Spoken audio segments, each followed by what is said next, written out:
I walked into my surprise engagement party only to find that my Aunt Linda had already posted the news on a public Facebook group with 10,000 members before I even had the chance to call my own mother. I stood in the doorway of the restaurant with my fiancé, Mark, watching as people I had never met in my life came up to congratulate us on a secret we had only shared an hour ago.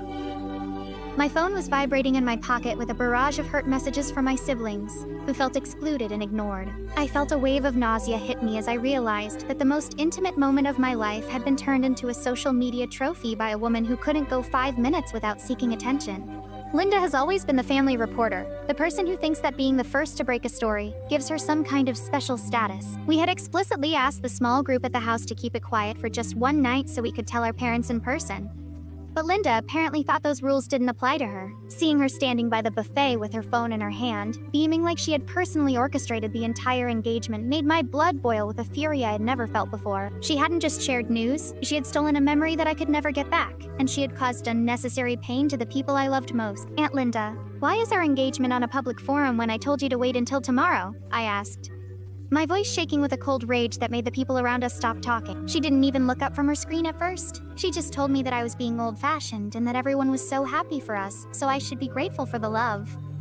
She actually told me that she was doing me a favor by spreading the word, so I didn't have to spend all night on the phone. I felt a surge of adrenaline that made my vision blur.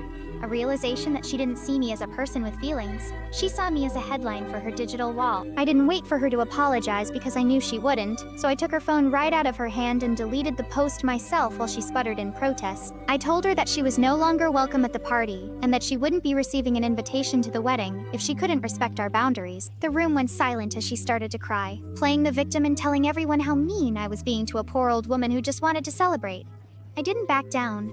I walked her to the door and made sure she left before I went back to try and salvage what was left of the evening. The rest of the night was spent on the phone, apologizing to my mother and my sisters for the way they found out, and trying to explain that it wasn't our fault. The joy of the engagement was buried under a mountain of drama and hurt feelings that took weeks to smooth over. Mark was incredibly supportive, but we both knew that the damage Linda had done would always be a part of the story of how we started our life together. I realized then that some people in your family are just observers who want to consume your life rather than be a part of it. And I had to be the one to set the limits. We haven't spoken to Linda since that night, and she is officially barred from the guest list for the wedding, no matter how much the rest of the family pleads on her behalf. I learned that your peace is worth more than a polite relationship with a person who doesn't respect your privacy.